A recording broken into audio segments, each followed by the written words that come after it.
बच्चों आज हम कैलकुलेट करने जा रहे हैं इलेक्ट्रॉन का एनर्जी।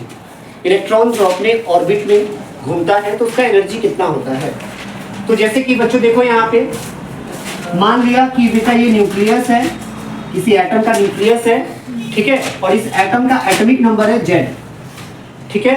ये है मान लो बेटा फर्स्ट ऑर्बिट जिसमें इलेक्ट्रॉन चक्कर लगा रहा है, ठीक है। तो हमें कैलकुलेट करना है कि इस इलेक्ट्रॉन का टोटल एनर्जी कितना है। ये इस चैप्टर का बहुत इंपॉर्टेंट टॉपिक है, ठीक है। इस चैप्टर का ये बहुत इंपॉर्टेंट टॉपिक है। मान लिया कि ये जो ऑर्बिट का जो रेडियस है वो है स्मॉल r। क्लियर? इतना क्लियर हो गया बेटा। मान लो अगर ये इलेक्ट्रॉन सर्कुलर ऑर्बिट में चक्कर लगा रहा है न्यूक्लियस का, तो इसके पास दो टाइप का एनर्जी होता है। एक होता है तुम्हारा काइनेटिक एनर्जी और एक होता है तुम्हारा पोटेंशियल एनर्जी। काइनेटिक एनर्जी का फॉर्मूला सिंपली हाफ mv², जहां पे v जो है वो वेलोसिटी है, वेलोसिटी ऑफ इलेक्ट्रॉन, जो हमने लास्ट क्लास में कल कैलकुलेट किया था वेलोसिटी, कल की परसों। और पोटेंशियल एनर्जी का जो फॉर्मूला होता है वो होता है k q1 मतलब z इंटू ई। अरे टोटल चार्ज न्यूक्लियस पे कितना होगा, एटॉमिक नंबर z है तो z टोटल चार्ज इंटू ई, ठीक है। तो यहाँ पे हम सिंबल को यूज करेंगे क्योंकि हम पोटेंशियल एनर्जी कैलकुलेट कर रहे हैं। तो यहाँ माइनस ही होगा तो माइनस में आगे लगा दिया अपॉन आर। क्लियर? इतना में कोई डाउट नहीं है। This is kinetic energy, this is potential energy, ठीक है। तो टोटल एनर्जी क्या हो जाएगा इलेक्ट्रॉन का, टोटल एनर्जी हो जाएगा दैट इज काइनेटिक एनर्जी पट प्लस पोटेंशियल एनर्जी, ठीक है।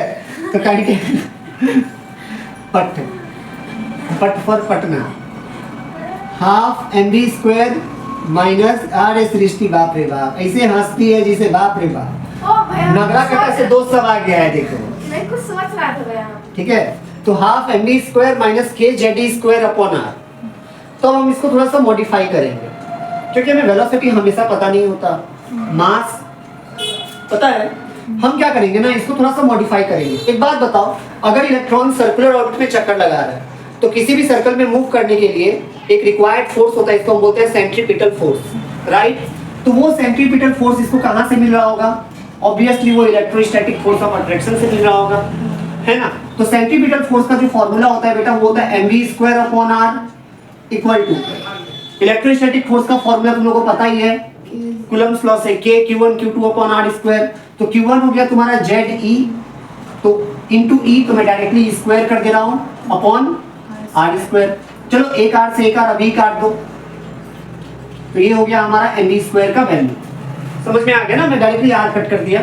और ये जो वैल्यू है ना उसको यहाँ पे डाल दो तो कितना आ जाएगा, देखो half k z² upon r minus k z² upon r।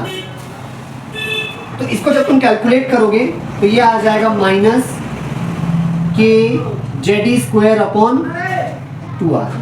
जब तुम कैलकुलेट करोगे इसको तो टोटल एनर्जी जो होता है बेटा इलेक्ट्रॉन का वो होता है minus k z² upon 2r, where r is the radius of the orbit. अब बताओ रेडियस हमने कितना कैलकुलेट किया था, फटाफट देख के बताओ जल्दी। याद करो हमने रेडियस कैलकुलेट किया था बेटा 0.5 नहीं, रेडियस का वो फॉर्मूला लंबा सा जो फॉर्मूला हमने निकाला था r1 का फॉर्मूला देखो एक बार, r into r equals to n square h रुको n square h square by 4 pi square kze square m, ठीक है। तो ये हमने रेडियस कैलकुलेट किया था। अगर इलेक्ट्रॉन एक ऑर्बिट में घूमता है तो उसका रेडियस इतना होता है। तो इसी r के वैल्यू को हम जा रहे हैं यहाँ पे पुट करने के लिए, ठीक है। तो देखो टोटल एनर्जी कितना आ जाएगा, तो बेटा ये आ जाएगा माइनस kze² अपॉन 2 आएगा 2, हाँ r की जगह ये पुट करेंगे तो n² h² तो नीचे ही रह जाएगा और ये सारा टर्म ऊपर चला जाएगा।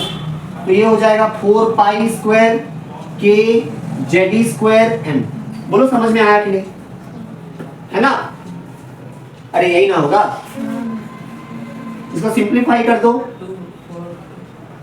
कितना आ जाएगा ये 2 से 2 बार में कैंसिल हो गया, तो क्या हो जाएगा ये -2 पाई स्क्वायर के स्क्वायर जेड स्क्वायर ई का power 4 m upon N square H square. तो ये होता है कि इलेक्ट्रॉन का टोटल एनर्जी। ये फॉर्मूला याद रखना काफी कठिन है, काफी कॉम्प्लेक्स है। तो हम क्या करेंगे ना, जो भी नोन क्वांटिटी है, मतलब जो हम जानते हैं, जैसे पाई का वैल्यू पता है, के पता है, ई पता है, एम पता है ना, एच पता है, तो ये सब वैल्यू को हम इसमें पुट करेंगे और इसका एक सिंपल सा फॉर्मूला कैलकुलेट करेंगे। ठीक है, चलो फटाफट यहाँ तक पहले कॉपी कर लो। ये कॉपी कर लिया, ये हाँ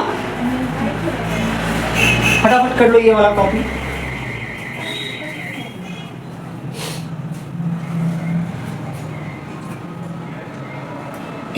इतना फटाफट निकाल लो, इतना ये वाला सेक्शन का फटाफट कर लो, मिटा देता हूँ।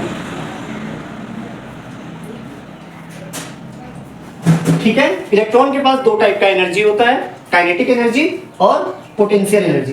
काइनेटिक एनर्जी का फॉर्मूला हाफ mv² और पोटेंशियल एनर्जी एक कोई भी दो चार्ज सिस्टम का जो इलेक्ट्रोस्टैटिक पोटेंशियल एनर्जी होता है वो होता है k q1 q2 upon r। तो वहां पे हमने q1 की जगह रखा Ze क्योंकि एटॉमिक नंबर था Z, तो टोटल चार्ज हो गया Ze, और q2 की जगह मतलब इलेक्ट्रॉन का चार्ज। पोटेंशियल एनर्जी निकालना है इसलिए हमने साइन को पुट कर दिया, तो यहाँ पे माइनस आ गया अपॉन r। इसके बाद टोटल एनर्जी का मतलब हो गया काइनेटिक प्लस पोटेंशियल, तो हमने ये कैलकुलेट किया। इसके बाद हमने क्या किया, mv² को सब्स्टिट्यूट कर दिया। हमें पता है कि एक सर्कुलर मोशन के लिए कौन सा फोर्स रिक्वायर्ड होता है बेटा, सेंट्रीपिटल फोर्स। तो सेंट्रीपिटल फोर्स का जो फॉर्मूला होता है तो half mv², sorry mv² upon r। तो mv² upon r equal to तुम्हारा electrostatic force that is k q1 q2 upon r²।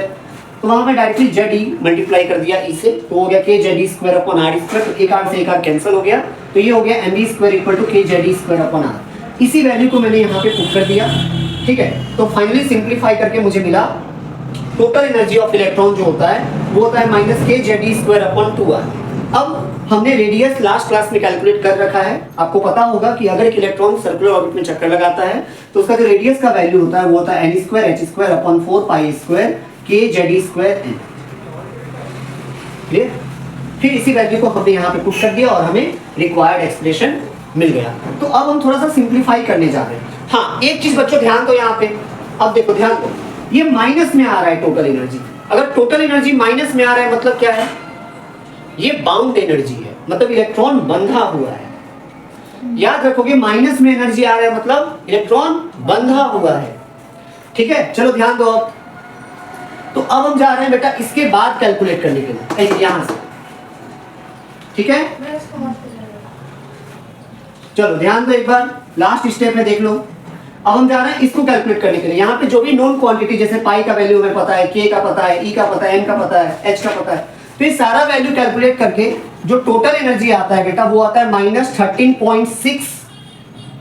कौन कौन नोन है और सॉरी कौन कौन वेरिएबल है जो चेंज होगा, date is Z² upon n², तो into Z² upon n² electron volt. ये होता है बेटा टोटल एनर्जी। ये याद नहीं रखोगे, ये याद रखोगे, this is very important formula. ठीक है, ध्यान से सुनो बेटा, बहुत इंपॉर्टेंट है। तो एक इलेक्ट्रॉन का जो टोटल एनर्जी होता है वो होता है -13.6 into Z² by n² electron volt. अगर यही चीज अगर हम हाइड्रोजन एटम के लिए कैलकुलेट करें तो Z के लिए पुट करेंगे हम 1, और मान लो फर्स्ट ऑर्बिट के लिए तो n इक्वल टू 1 पुट करेंगे। ठीक है, जहां पे n जो है वो नंबर ऑफ ऑर्बिट्स है, तो टोटल एनर्जी कितना आ जाएगा बेटा इलेक्ट्रॉन का, वो आ जाएगा 13.6 इलेक्ट्रॉन वोल्ट। अगर हम सेकंड ऑर्बिट के लिए कैलकुलेट करें तो नहीं बेटा, Z तो 1 पुट होगा, हाइड्रोजन एटम के लिए चल रहा है। किसके लिए चल रहा है, हाइड्रोजन एटम के लिए चल रहा है ये, तो Z तो 1 पुट होगा हमेशा।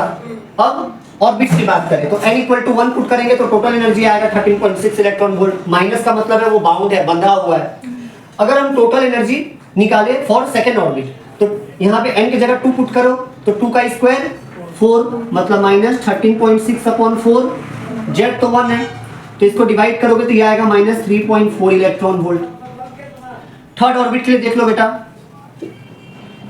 ये आज इवनिंग में जो हमारा क्लास होगा उसमें ये डेटा काफी काम आने वाला है, इसलिए अच्छे से देख लो। तो -13.6 बाई 3 का स्क्वायर करोगे तो 9, ये कितना आ जाएगा बेटा?